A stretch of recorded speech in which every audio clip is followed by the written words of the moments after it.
and welcome back to the live series podcast brought to you by Amicus Recruitment. This is the podcast that gives you insight into the life and role of tech leaders from all over the world. And today I'm joined by Carlos Rossell, Director of Software Engineering at Newstore. Carlos, thank you so much for coming on. How are you doing?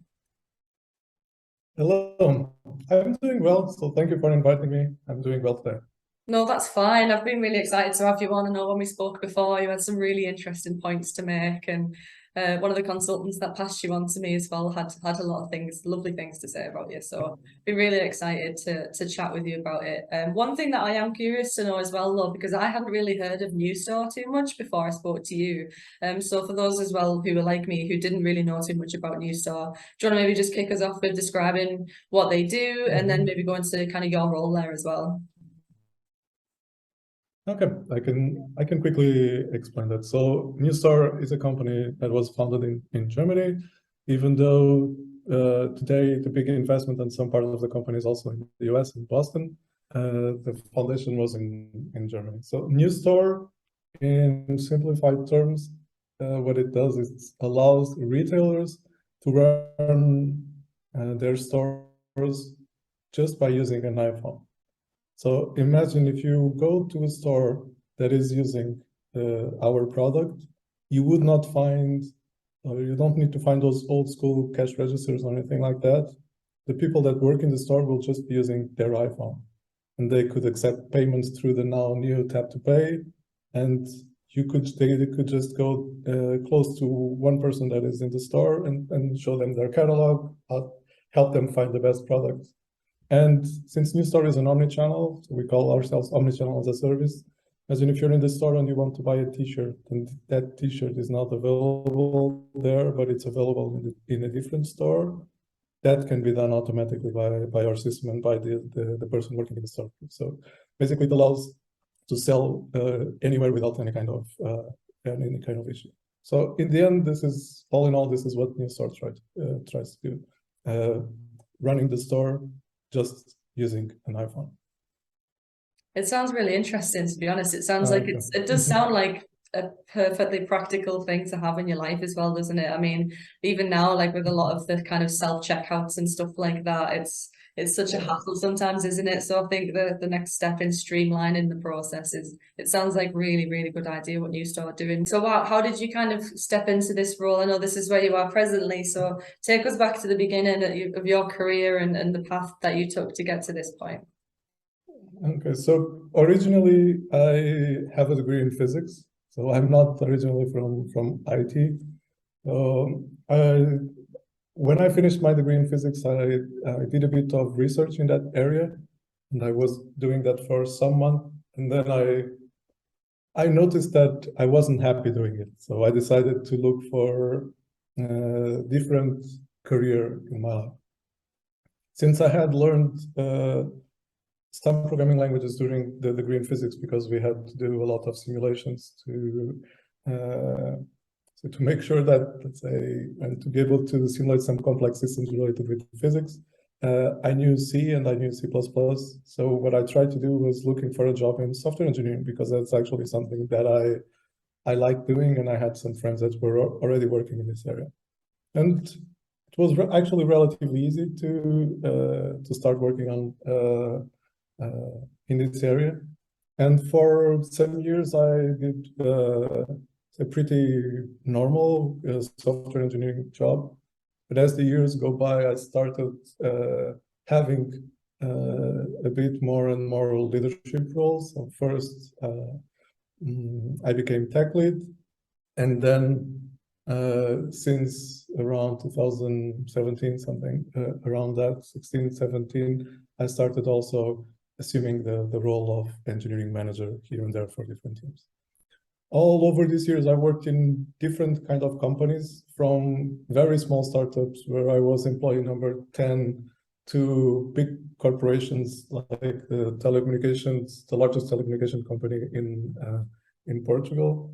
So and also in different countries. So I worked not only in Portugal, but I worked also in Zurich, in Switzerland. I also worked in Berlin, And I've worked with companies from all across the world, from companies in the US, a lot of companies in the UK too, in Canada too. So it's been an interesting journey, let's put it like that, with experience with working with different companies, different cultures, and different people. And then in the end, that's what I like to do: solving problems and working with people with different kind of backgrounds and different kind of skills, and trying to optimize or trying to find the best way that we to work together to actually solve the business problems that we have at hand and make the companies that we work for successful. I think saying that you've had an interesting journey in your career is probably the understatement of the year. Your wealth of experience really shows. It's fascinating to hear you talking about it. With all that experience of all of these different teams that you've worked with, like you said, varying sizes, different locations, presumably different languages too. What is the structure of your kind of I was going to say department because I was going to say nearly team, but you've actually got a few different teams, haven't you, at the moment? So what's the structure look like there? And did you play a role in creating that structure? Have you adapted the structure at all? Yeah, so when I started at Newstore, I came to manage two teams. So I was responsible for two teams back then. After a while, we were growing, and I was, say, hiring more people because the company was growing. And since one of these teams was responsible for what are called business contexts or domains, we split the team into two. So for a while, I was working with three teams. And ever since January this year, we did a bit of restructuring in the organization, and I was promoted to director of engineering. So ever since January, I'm responsible for a group of 6 teams. We usually follow what's usually called the Amazon rule, the 2 pizza rule for team sizes. So we have teams between 5 to 7 people. So I have 6 teams of that size working together with me right now. So that's how it works. So I took a big part in setting up these teams, not just in helping structuring the processes for them, especially when I was managing 2 teams, but also setting up the interview process, and then with the help of the engineering managers of the team, and allowing them also bandwidth to improve it and to change it and adapt it for individual teams, make the interview process better and more in line with the kind of people we want to, and the kind of culture we want to have in the company. Yeah, sure. You've just segued me perfectly into kind of that topic that I wanted to talk about. Tell me about the interview process then. What's your approach to it? How did you kind of go about changing that? So the way that I see the interview process, or the way it's related with the way also that I see software engineering in general, which is I think culture is one of the most important things, and it's usually said that culture beats strategy. So in order to be able to hire people for the culture that you have or the culture that you want to have in the company, I think first the company needs to set and create the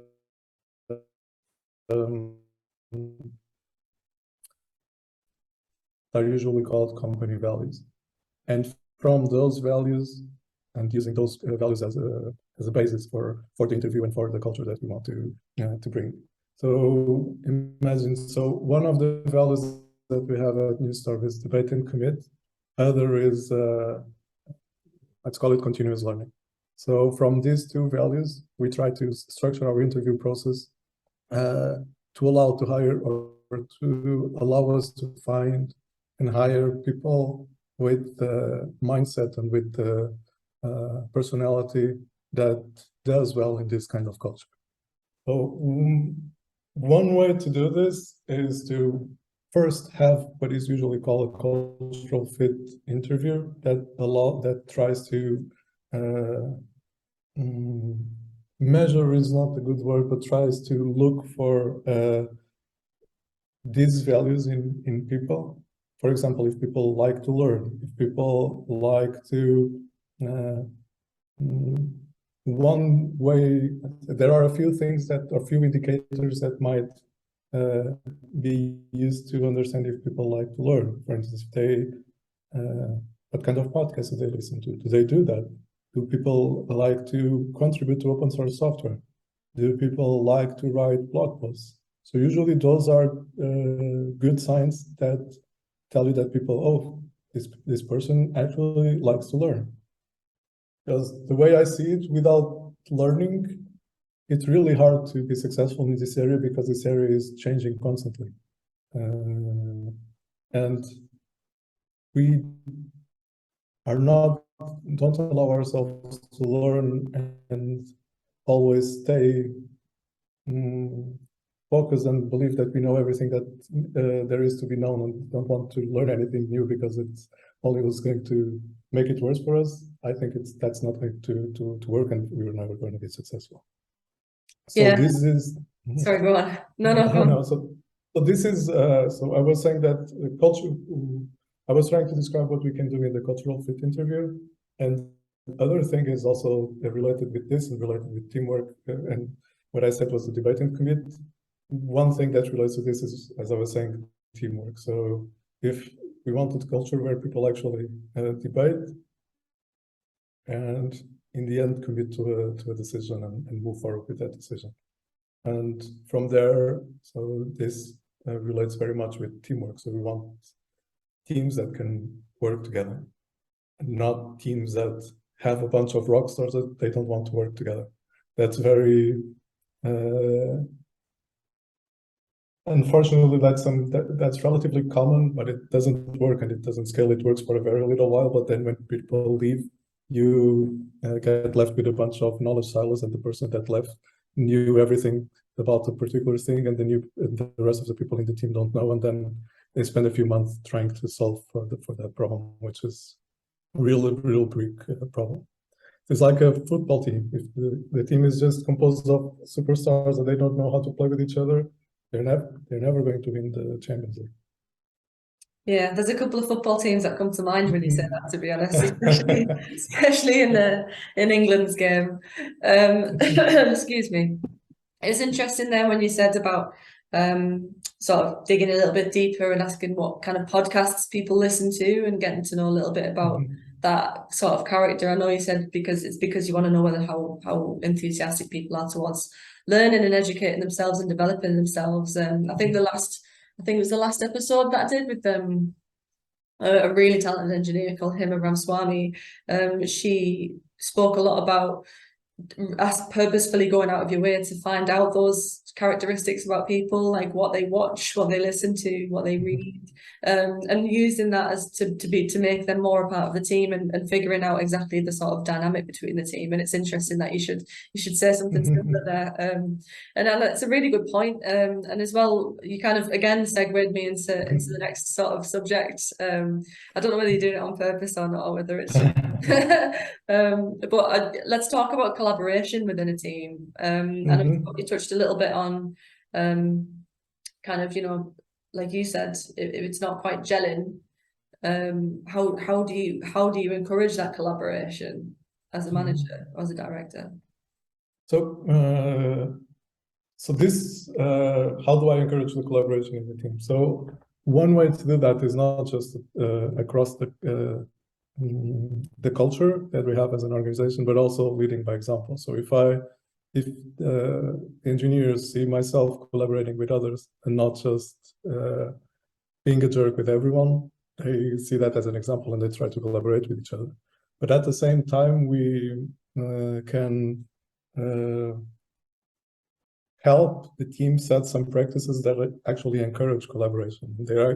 These practices not just encourage collaboration, but they are in fact good when it comes to high-performing teams. So one of those practices is called pair programming.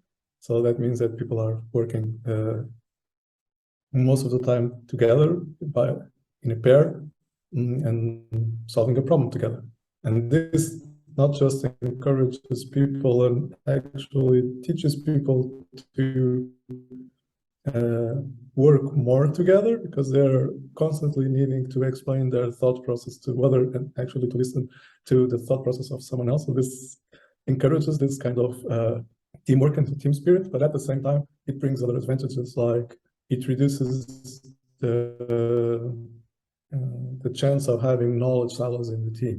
Because if people are working with pair programming and the pairs rotate, so that, for instance, every 2 days people rotate the pairs, it means that everyone has the opportunity to work on everything. So we don't have one person that is only working on one thing and another person that is only working in something else. Mm-hmm. And this means that we will have a more robust team. And the more robust team is, how do you say, more prepared to when someone leaves, being by someone leaves because they find a new job or because they're sick or because they're on holidays. So a practice like this, like pair programming, allows for that and encourages collaboration. Yeah, exactly. I was going to say, like, that whole thing of having a kind of backup network amongst the team if somebody does go away or leaves or whatever, you've literally got another half of that person there who's been there the whole time for that. It's a really smart move. How do the team find that, just out of curiosity? Like, is that something that they're all pretty enthusiastic in doing or buddying up? Because I know that sometimes programmers tend to be, for lack of a better word, a little bit on the introverted side, but is that something that works for you? That's a good question. So that's the way that we do it. Is this is part of the interview process. So because if the interview process tries to find people that are not don't like to work like this, then that person, if hired, would not be successful and would probably be unhappy. Mm-hmm. So the way we do is we try to if we work in pairing, most of the time we try to include that as part of our hiring process. And the way it works is that our first interview, like we were talking before, is a cultural fit, and our second interview is a pair programming session with someone from the team, one of the engineers in the team. And this pair programming session basically simulates the day-to-day work of the team. And this allows ourselves to understand if the candidate would be a good fit technically, but also to work with the engineer, because they can tell us, hey, this person is very good technically, but it's very hard to work with them. But this allows also the candidate to understand if they actually would like to work in this way, because we explain to them, hey, the interview process maps exactly how we work in day-to-day.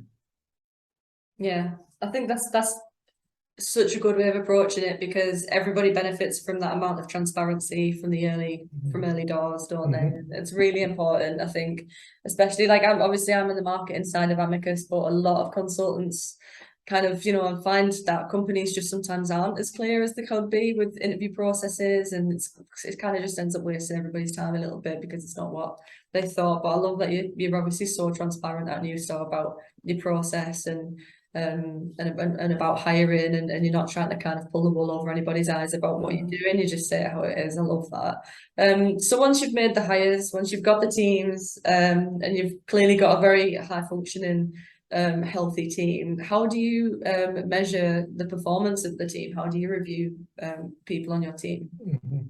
So we do this in multiple ways. One is I encourage the managers to give feedback on daily basis is, let's say, an exaggeration, but as frequently as possible. Not wait 3 months or 6 months to actually give feedback to someone about something.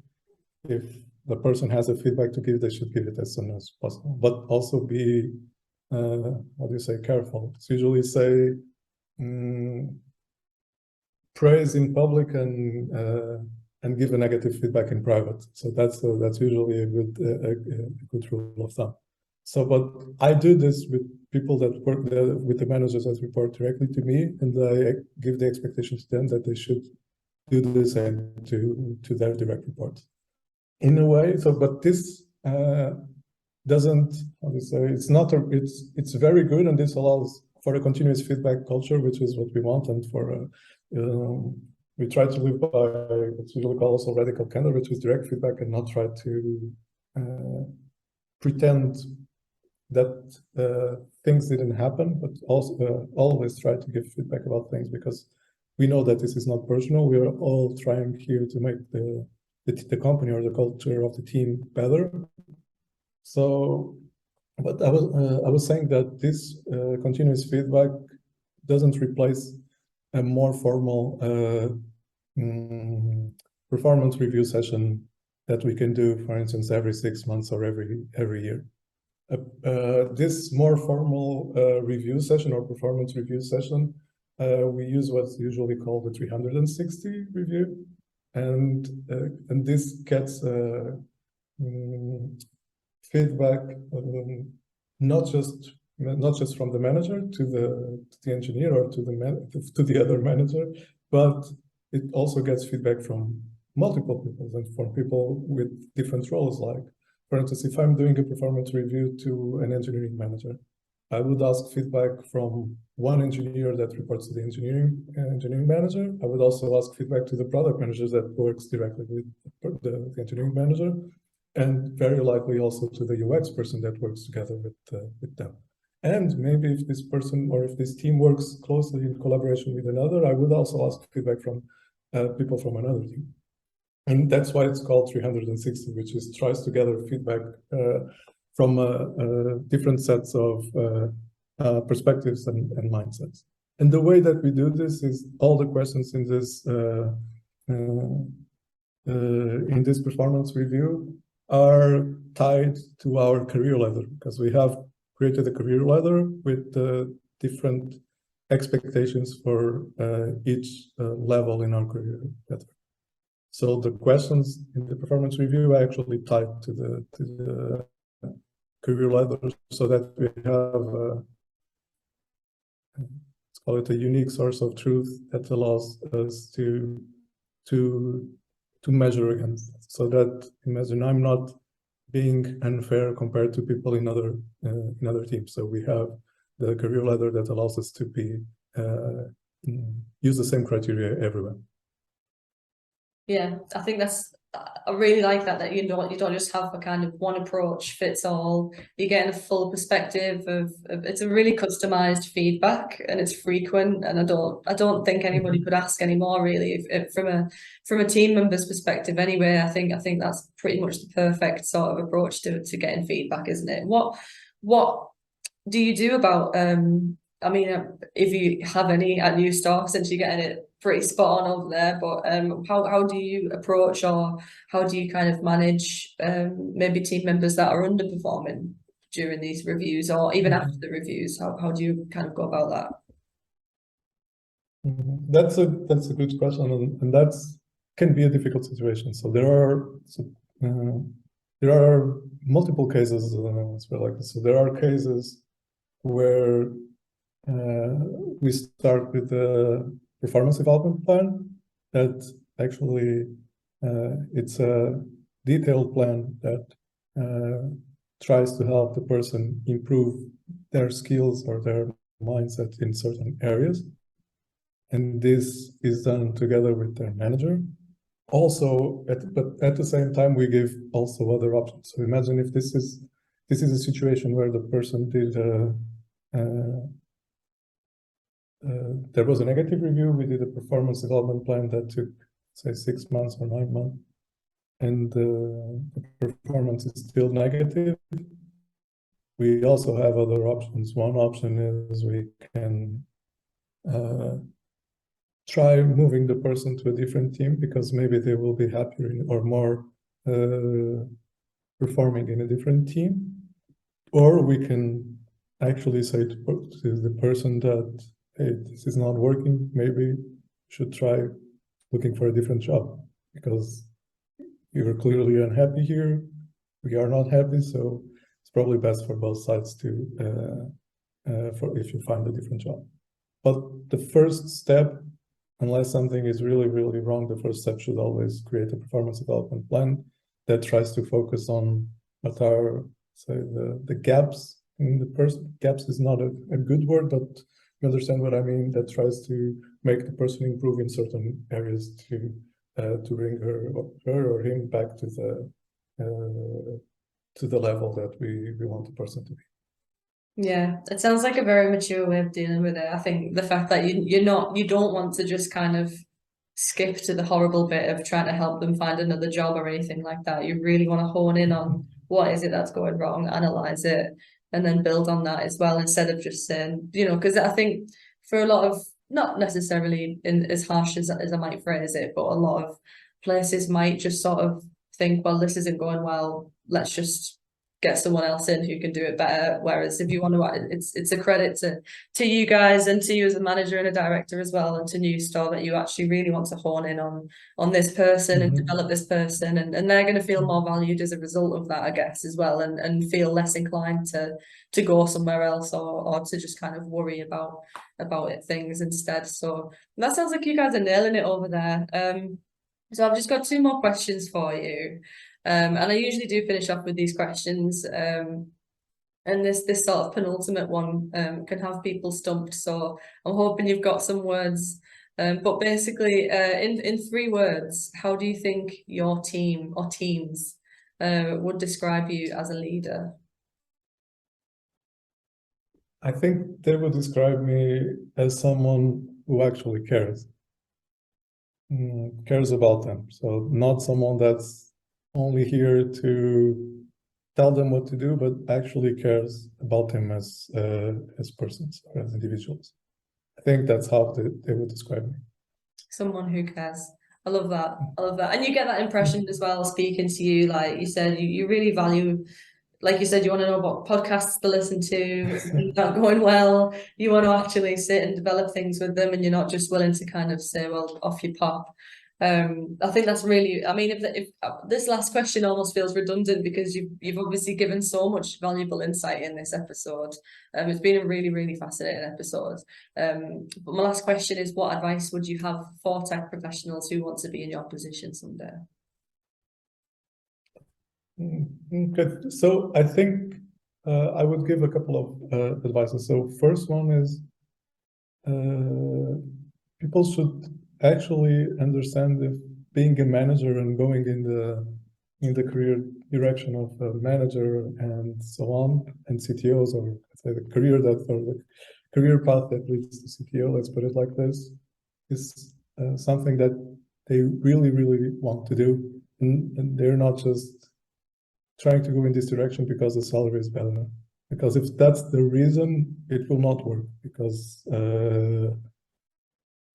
we're not happy doing what we do. If we don't like what we do, it will be very hard for us to do what we do, and then it will become impossible. So that's the first advice, actually understanding if being a manager and the career of manager is something that people want to do. Because following the career of what's usually called an individual contributor, for instance, becoming a staff engineer or principal engineer, is perfectly valid career decision. People don't need to become managers to grow in this industry. That's not a mandatory or anything like that. I think that would be very naive. Second advice is always try to learn. Never stop learning. So have this mindset of constantly learning, being by listening to podcasts, by reading books, by watching talks in YouTube, going to conferences, but never stop learning. Culture of learning is one of, at least from my perspective, is probably the most important thing we have in this, the most important thing that allows us to be successful in this industry. Because companies change, the industry changes, but if we're always learning, we can adapt to those changes. So if we don't learn, we will never adapt to the changes. So then it will be very hard for us to be prepared for the changes that come. I can give the example of COVID. So we had the COVID pandemic 2 years ago, and everyone started to work from home, and that was a big change for everyone. So this required adaptation in this case, it was forced adaptation, but it required adaptation for everyone. So things change, and things can change really fast. So the more adaptable we can be, I think the best we are prepared to face this industry. So that would be my second advice. I think that's brilliant advice. I think it comes up quite a bit. I think that if you're talking generally about encouraging people to learn all the time, you can apply that across a lot of things. But I think especially with something like tech and exactly your role, for example, specifically, or a software engineer or developer or front end or back end or full stack, whoever they are, whatever you're doing, I feel like you can always be learning, and it's so kind of, it's almost like necessary for that profession almost. I feel like there's probably a few industries where you might get away with kind of being classic, or for lack of a better word, but I think tech is 100% somewhere you need to be learning, and it comes up quite a lot in the podcast, and I think it is a really good piece of advice. But just before I go into my spiel, I know like we talked a little bit about hiring and openings and things like that. And you still hiring at the moment? Have you got any vacancies on the go? So we have a few open positions here at Newstar. So if things that I mentioned today are of any interest to you, so feel free to reach me directly, or to go through Newstar website or through LinkedIn. We have a few open positions, and we are actively hiring, and we are in an exciting times. We have big clients, we are growing, so those really, really exciting times and exciting challenges as well. It does sound really exciting. I think it sounds like you're absolutely nailing it over there, to be honest, at Newstar. It sounds perfect. So if you're watching on YouTube, you can hover over the logo in the corner, hit subscribe, follow us on Instagram, Twitter, Facebook, LinkedIn, TikTok for updates. Head over to my website, ambiguousjobs.com, for tech news, webinars, blogs, and keep up to date on the latest Python, Golang, and JavaScript roles all over the globe. I did pre-warn you, Carlos, that there's a little bit of spiel at the end that I have to do. I've been practicing getting it all in one breath, but I've not quite got there yet, I don't think. Honestly, thank you so much for coming on today. It's been such a good episode. I really appreciate it. Okay, so I'm the one that thank you for inviting me. It was really good to have this conversation with you and to be able to at least share a bit of my experience with everyone. So thank you for inviting me, and everyone for listening to this. It's an absolute pleasure.